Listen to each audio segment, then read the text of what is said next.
Bible there, and when you have it, stand with me and let's get it before us.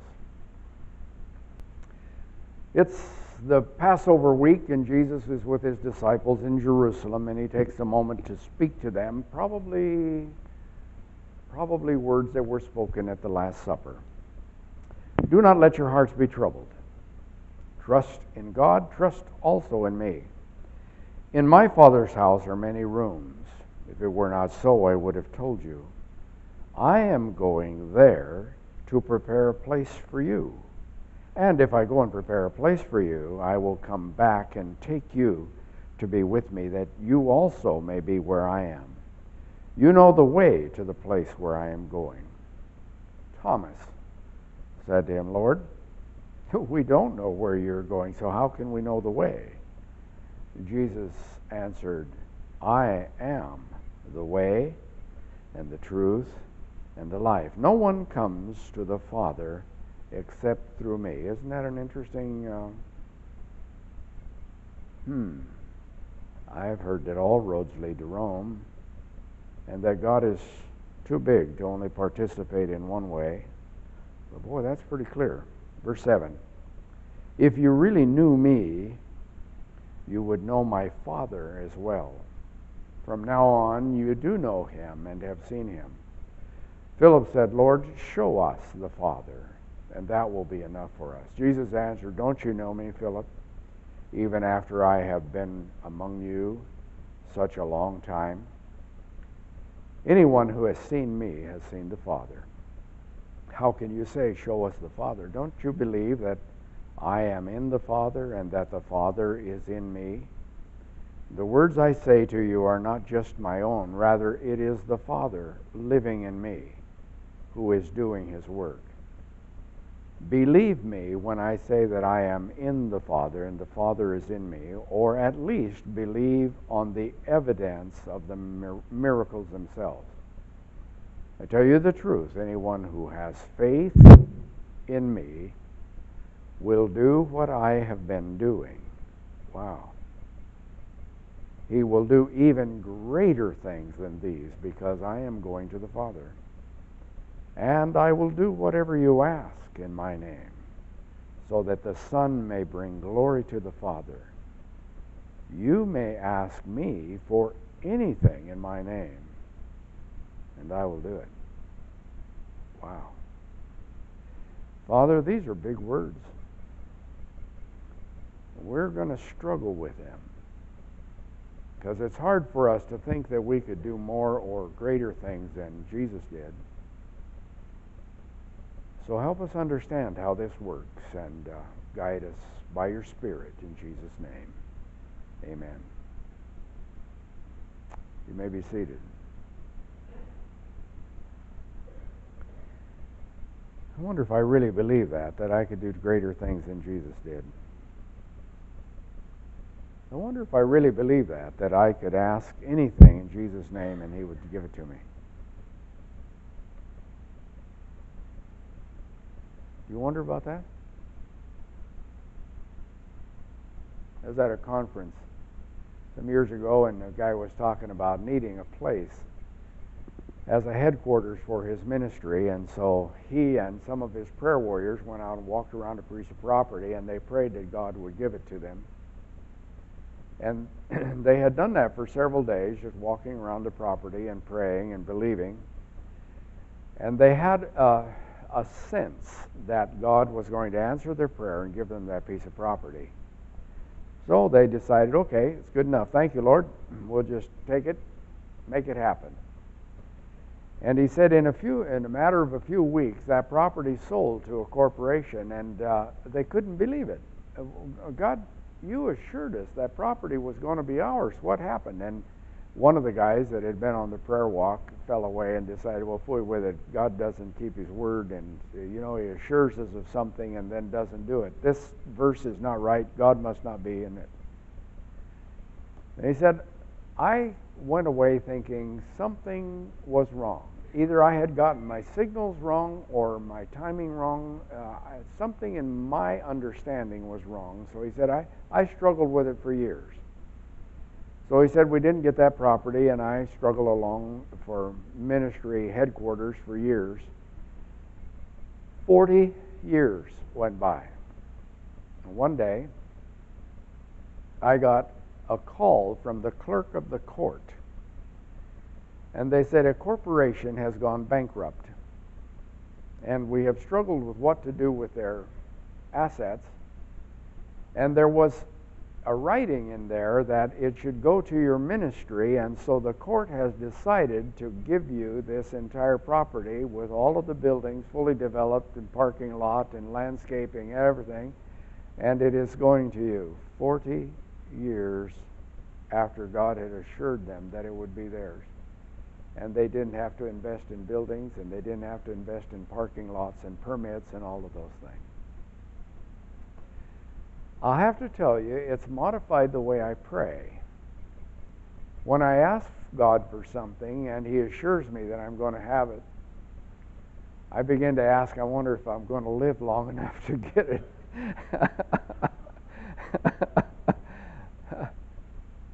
So someone said to me one time, when you ask God for something when you're 20, you might get it when you're 40. When you ask God for something when you're 40, you might get it when you're 60. When at 60 you ask God for something, you better be in pretty good shape when you're 80. And then he said, be careful what you ask God for at 80. Isn't that good? Anyway, I want you to know that these are words that Jesus spoke, and He spoke them at a very critical time. He wasn't playing games with His disciples. So when He talked to His disciples about some things that they had trouble with, He's going to talk to them about the three things that are absolutely important. But one of the disciples didn't understand, Thomas. I like Thomas because Thomas asked the questions that I would have asked if I had been there.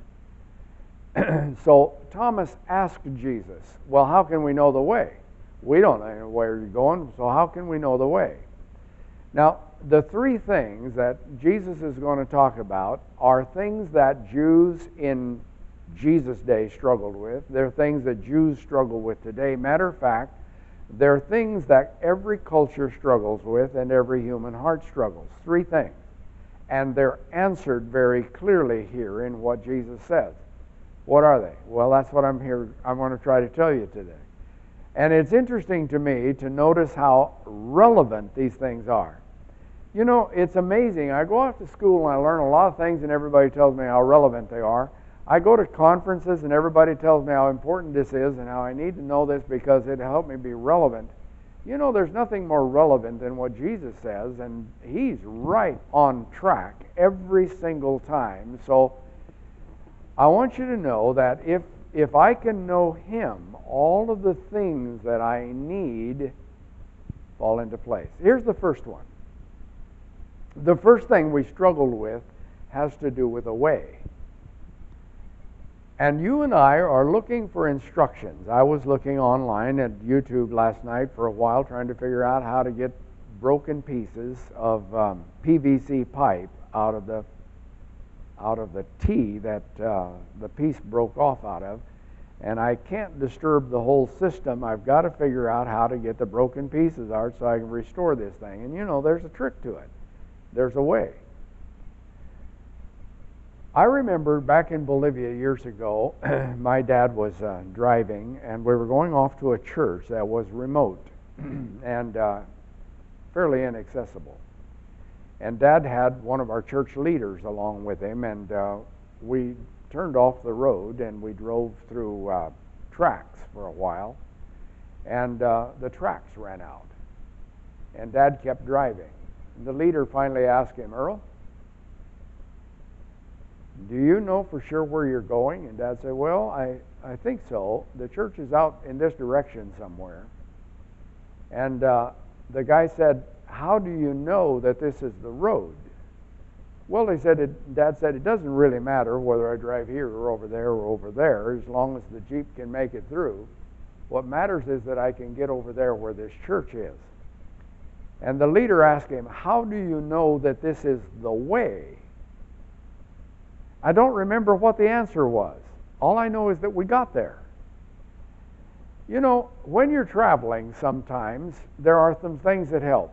Do any of you remember the road maps that we used to have? I still got a pile of them somewhere. I used to carry a pile of them in my glove box. And it was pretty handy. Corinne and I drove to New York one time, 52 hours from Nampa to New York City. We're going to meet my parents coming back from Africa, and I drove most of it. I let Corinne drive for 15 minutes, and she got us lost. So you have to pull out one of these things, and you have to figure out where you are and where you need to be, and how it works. You know, one of the things I find is that these things were very helpful, but they were a nuisance. You never had the right one. Isn't it wonderful to have that GPS on your phone today? I needed to go find a lady in the Hayden area the other day, and there was an area of Hayden that I'd never been in. All $1 million homes up there in the trees, and man, I'll tell you what, nearly inaccessible. My GPS in my phone took me almost exactly to the right place. It stopped 3 houses before the one that I was to get, and it said, you need to walk from here. But most of the time, it's fairly accurate. Actually, it got me to the house. It just three. I just kept driving for 3 more, and I found it. If you were on a tour of Kenya in Africa, for instance, and it's kind of desolate over there. There's bush, not jungles, but bush. I think it would be a good idea to have a Maasai guide. This is a Maasai guide. There's something about those people, that tribe of people, the Maasai. They know Africa. They know. And I think it would be a good idea to have one of them along and to have him as your guide if you were going to be traveling in Kenya. They know the country and what there is, for instance, to see. Wouldn't it be fun to find one of these little guys? And to have somebody be able to point out. They can spot them. You know, I've gotten to where I can see deer and once in a while a fox or a coyote or something. But one of the things that you will need to watch is the dangers. There are some dangers when you're walking through the bush. My dad was walking along over in Nigeria with a pastor. And in Nigeria, drums can be heard 24 hours a day. They never stop drumming. Someone is always drumming all day and all night. So Dad and this pastor are walking through the bush. It's called a bush because they're not trees, they're just bushes. You don't see over them, but they're just bushes. And the drums. The drums are loud. And Dad, just on a hunch, asked this preacher, what do the drums say? And the man said, oh, they're saying there's going to be a wrestling match near here. Now, Dad had been living in Nigeria, Africa for a while, and he had heard drums a lot, but he had never gotten the idea that the drums are a communication system. John, you go to the drum things, and you probably know that drums have a communication. They don't communicate to me, but I haven't spent the time like you have in them. But this pastor said they're saying that there's a wrestling match going to happen near here. Now, all of a sudden, my dad awakened to the fact that the drums must be a communication system. So he asked him, what time of the day will that wrestling match happen? And the man stopped, and he listened. He listened to the drums for a while, a couple of cycles, and then he said to my dad, as they started walking again, the drums say, come one, come all, to a field, and he mentioned near here, at 3 o'clock this afternoon for a wrestling match. Now, how would you like to live in a place like Nigeria where there is a communication system going on and you don't have a clue? You're a babe in the woods. Now, let me tell you, if I was in Africa, and I have been there, I want a native who knows. When I'm in Guatemala and I'm out in the jungles, I want a native who knows the jungles. He knows what to eat and what not to eat. He knows what to mess with and what not to mess with. He knows how to spot spiders that are poisonous and snakes that are poisonous. I want somebody that knows the jungle to be with me. Do you understand what I'm saying? I want somebody that knows the way. If there aren't any tracks, I'd like for somebody to know where we are and how to get where we need to go and how to get back, even when the road peters out. And there are times when it does. And there are no tracks to follow. Now, some of the things that the Jews had combed out of the Scriptures included things like this. So be careful and do what the Lord your God has commanded you. Do not turn aside to the right or to the left. Walk in all the way that the Lord your God has commanded you, so that you may live and prosper and prolong your days in the land you will possess. So the Jews had become aware of this kind of thing, and they were aware that God had spoken and that He had told them how to live in order to live well. Oh yeah, but you and I live in a day where science has all the answers. How are you doing with that? You know, it's amazing to me how many things have changed since I started following that. Coffee's good for you. Coffee will cause cancer. Coffee will help your system. And man, I'm telling you, it just goes on and on and on. How many of you eat iodized salt? Anybody here do you buy iodized salt? Okay. You know, they did a study back in 1948, and they found that there was something called a goiter belt. And people had a high incidence of goiters back in the Midwest. And they found that in that particular area there was a low incidence of iodine, and so they concluded that it was the lack of iodine that was the cause of the goiter. You all know that, right? In 1955, there was a study done that conclusively said that iodine is not good for you and that it has absolutely no relationship to goiter. There is no reason for you to be eating iodine. How many of you know that one? And the textbooks still say that iodine has to do with goiters. And you know, I could go on and on with this kind of stuff, and it's just absolutely amazing to me how what God says hasn't changed, but what science says and what everybody says changes so often. I don't know, I'm to the point where I'm skeptical about the stuff I read online, and I'm skeptical about the news. When I was in Bolivia, there was news going on all the time, and they talked about stuff that wasn't happening, and they didn't talk about the stuff that was happening, and I became very skeptical about some of that stuff. Moses warned, "For I know that after my death you are sure to become utterly corrupt." Back in Moses' day? Yeah. "And to turn from the way I have commanded you. In days to come, disaster will fall upon you because you will do evil in the sight of the Lord and provoke Him to anger by what your hands have made." Oh, really? Isaiah, the prophet, 500 years before Christ, said, "Whether you turn to the right or to the left, your ears will hear a voice behind you saying, 'This is the way, walk in it.'" You know, I have had that little hunch sometimes. Don't go there. Call somebody now. Do you remember to do this? Man, that little voice has helped me so many times. Problem is, I don't always pay attention to the voice that speaks, so to speak, behind me. God had been very, very clear back in Isaiah again, "And a highway will be there. It will be called the way of holiness."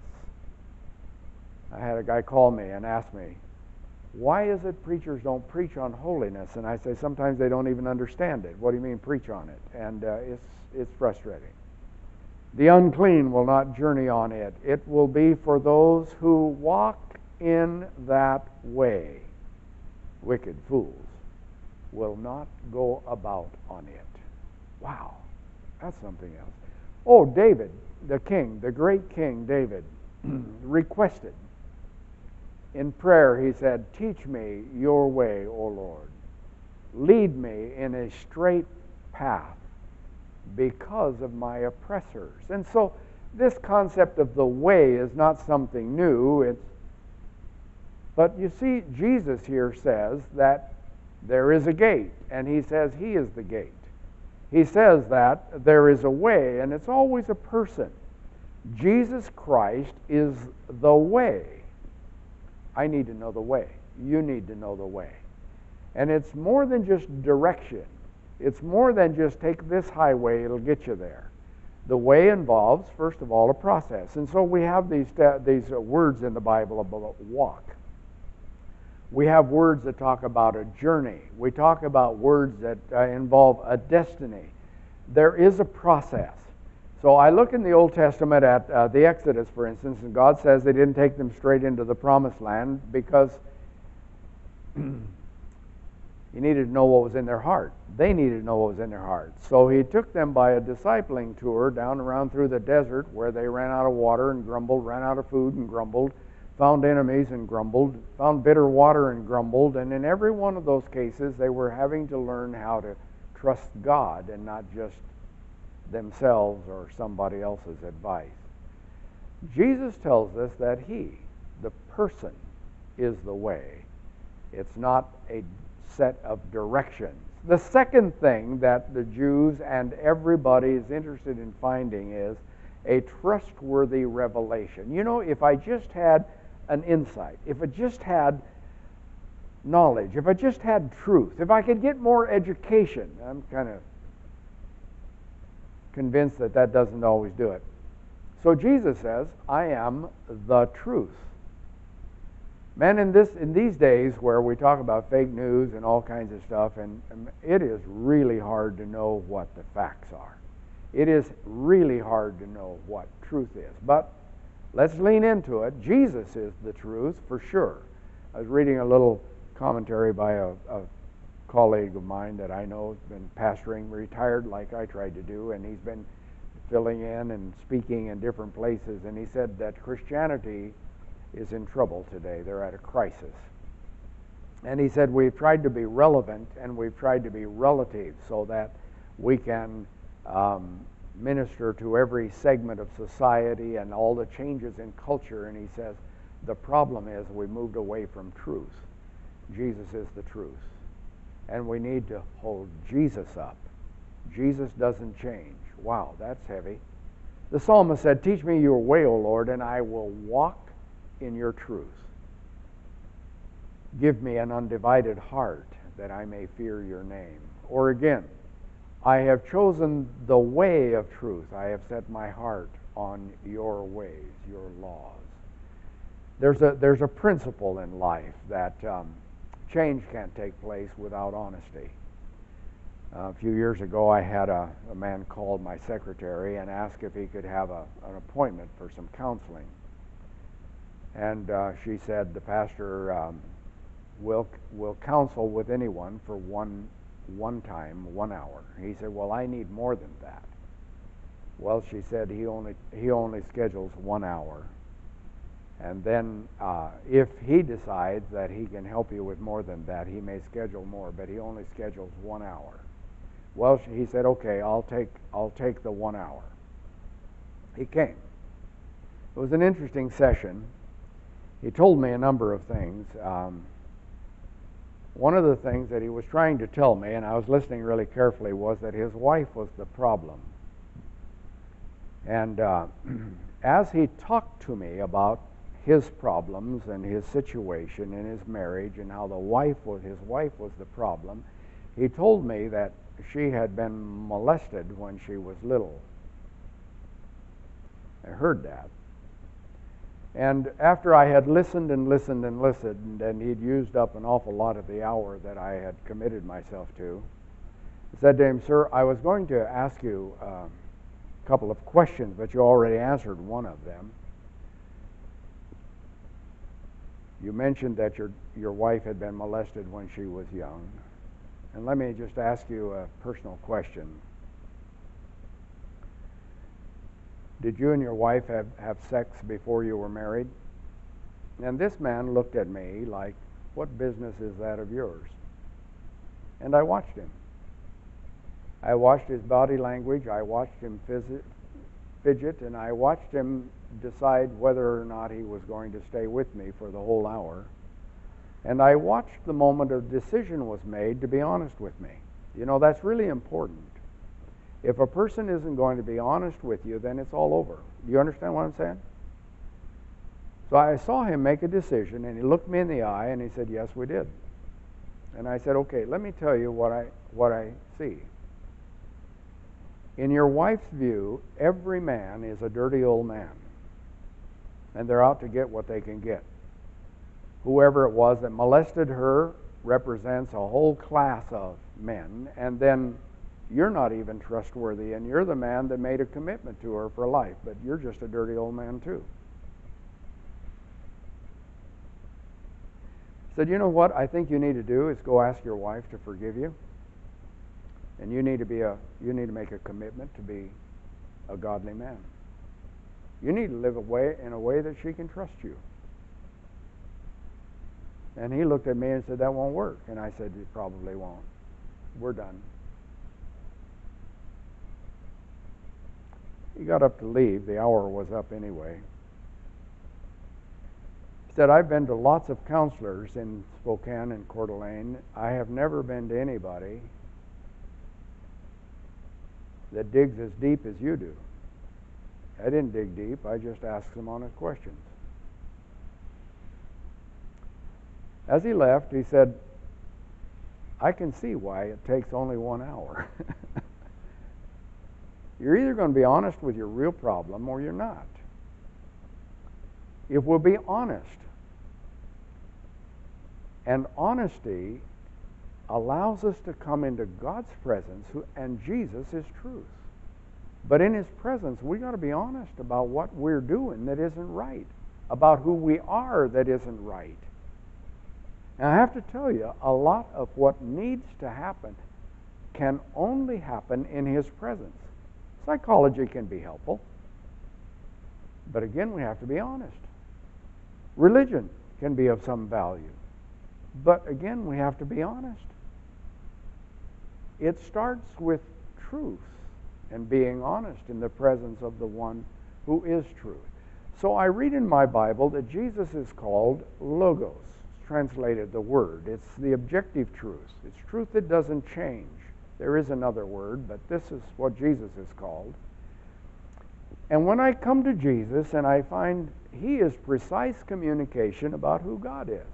You know, we can get it all fuzzy, and we can make a God in our own image, and we can worship, but it's too small a God. Most of the gods that we're worshiping today in our society are way too small to help us. When we look at Jesus, I get the truth about man, what he is supposed to be, what he's supposed to live like, what makes him good and wholesome and live well. And I only get that when I come into Jesus' presence. Matter of fact, when I see Jesus, it tells me what life is to be. I'm trying to make life the way everybody tells me it ought to be, or what's fun, or if I do this, or if I do that. But you know, both in the here and the hereafter, there is something called blessing and there's something called curses. And if I live it my way, I'm going to enjoy the curses. If I live it His way, I'm going to involve blessing. I have to make the choice. If I look at Jesus, I get a glimpse of what sin is and what judgment is and what mercy is and what forgiveness is. I can get it straight when I come into His presence and be honest with Him. Well, what about happiness? Well, the world tells me that there are a lot of things that will make me happy, and the truth of the matter is, most of them will hurt me. Most of them do damage. They dull my senses and make me silly, sometimes even stupid. Bible talks about joy. It doesn't mean it's pain-free. It doesn't mean it's always comfortable, but I was talking to the group down here at the food bank yesterday or Friday about Jesus, who for the joy set before Him endured the cross. You know, to get yourself crucified is not particularly fun. But to take the sin of the world off of my back, your back, that would feel good. There is a joy. And when I look at Jesus and I see him as truth, I get this concept of joy. It's different. So truth isn't just a body of information. It's an attitude. It's a nature. It's something way deeper. And Jesus is that nature. He's truth. And you and I can absolutely trust him. Oh, there's a third one, and that has to do with a fulfilling adventure. Oh man, all of us want to do something exciting and fun, and I find that there are things that are really enriching, and this country is beautiful. All of the different segments of it, and we've traveled so much of it, I've enjoyed it all. I'm going to take a group to Israel this fall, and I have to tell you, it's going to be a great adventure and very fulfilling, and it's wonderful. But I come to a passage like this where Jesus tells me, I am the life. If you want to really live, follow me. Enjoy my presence. Be with me. I will take you through life and make it really valuable and wonderful. You know, you and I can fill our life with lots of stuff. I've got old cars, and they're fun. I've enjoyed them, but you know they're not really fulfilling. I had a lady that found Jesus Christ, and she said, I thought that if I could have a house, if I could just get my own house. I got my own house, and it didn't satisfy. So if I could get a little more money, I got several raises, and that didn't help. I found Jesus, and he satisfies. You and I can have accomplishments, and it doesn't matter what they just kind of all melt away. I thought if I had a little more education, I'd be a better person, be able to do better. Yeah, I find that it isn't what I do, it's what God is doing and my participating with him that really matters. Experiences, they can be wonderful. They can be very memorable, but let me just tell you, there's no substitute for Jesus. I love to know smart people. I love to know people who are doers and can do. I have friends, and it's amazing out of the network of relationships what I've been able to make happen and enjoy. But the greatest acquaintance I have is through Jesus. He is everything. If I have all the other things and miss him, I miss what life is all about. Solomon wrote, for these commands are a lamp, this teaching is a light, and the corrections of discipline are the way of life. Again, he says in Proverbs, he who heeds discipline shows the way of life. The psalmist, King David, you have made known to me the path of life. You will fill me with joy in your presence, with eternal pleasures at your right hand. David had everything. Man, he had prestige, he had things, he had experiences. Jesus is life. So to believe in him then is life. Now, believe in him, don't just believe that he is. To believe in him is to trust him, to abide in him. He talks about how the Father abides in him and he in the Father. To have a relationship of intimacy, that's what it's all about. That's what makes things fulfilling. And this is how we really live. It isn't Pepsi-Cola. It isn't the brand of car that you drive. It isn't how much money you have. Jesus rose from the dead in order to give you and me resurrection life. And he is the life. Okay, so what am I trying to say with all of this? To try to live without Jesus as Lord of your life. Lord of your life, not just an add-on to the other things, is to engage in a struggle without the dynamic to win, without the purpose that gives us wholesome motivation, and without hope that everything is going to be right. It is to get disconnected, not just from people, but disconnected from the source of life, and everything goes south. To seek any other way is to discover that all other ways are dead ends, ultimately. I've talked to people who have money. I've met talk to people who have had influence. Everything is a dead end except Jesus. So, like Joshua of long ago, he's the boy that went into the promised land and said, they're giants, but man, we can take this because God is on our side. And everybody else said, no, if they're giants, we're not in this thing. But Joshua got to go in. And Joshua is the one who said, as for me and for my house, we will serve the Lord. That's my commitment. That's your commitment? It's the only way that answers all three of our desperate and basic needs. Let's sing a song. And the computer probably